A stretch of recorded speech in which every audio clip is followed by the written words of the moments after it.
So many runners are wasting time with injuries, and then they blame me when I ask them to take more time off. Hey everyone, Steve Gonzo here. I'm in the clinic today, and I've been boxed into this room all day doing telehealth visits due to the coronavirus, COVID stuff. So I'm in this room today treating patients, and we're pretty much having the same conversations that I've always had, but I want to relay that to you because this can help you if you're injured or maybe a friend that's injured. So real quick, if you know someone who's maybe struggling with an injury, just tag them in the comments, share this with them, help me get some messaging out to help people. There's no better time right now to heal up your wounds or to learn about how to prevent injury than right now, because what I am very confident of or positive of is that when this all goes down and everything gets back to normal, people are going to go crazy, get ready for the races, and there are going to be a lot of injured runners. And there's people who are injured right now who, in my opinion, probably need to run more than ever for the mental aspects as much as the physical aspects. So a runner comes in today, just got done with them not too long ago, struggling with some foot pain. I want to walk you through it. It doesn't matter if it's foot pain, knee pain, back pain, whatever. You have to be focused on the why and not the what. So I'll show you this little picture I drew for him. It's pretty terrible, and then I'll show you what I mean here. So he was dealing with some posterior tib stuff. So this is looking at a left foot. I mean, I'm definitely clearly an artist. But a left foot, this is the shin. It'd probably be better if I just showed you. So this is what I'm showing here, is a foot, right? And then when we take that away, you have this muscle that comes down the backside and attaches onto the foot. That's the posterior tib.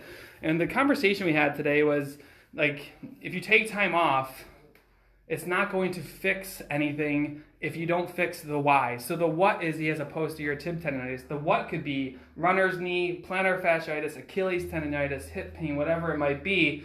But the why is the most important piece, because imagine for a second if this runner has a posterior tib issue because there's weakness somewhere or tightness somewhere. So he goes ahead, he takes a week or two off, and then he says, okay, I feel better now, I'm going to start trying to run again. You go out and you start running, and all of a sudden you still have the weakness or the tightness. What happens is the injury just keeps coming back. So then they eventually see me, and I said, well, you still need 2 weeks off.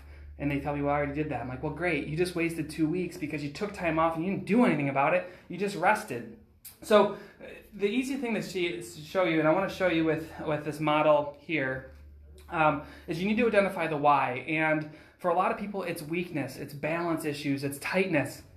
So if you're not addressing those things, that's a huge problem. I'm going to post, when I get done with this video, I'll post something in the comments to get access to some free workouts that I put up during this corona thing that you can help you. But let's just look at this for a second. Let me turn my camera around here. So this foot is definitely mangled from me messing with it so much. But imagine for a second, like when you run, the foot hits the ground and the shin needs to come over the foot. And what we found with this runner is that there was a lot of tightness between the shin itself and the foot bone right here.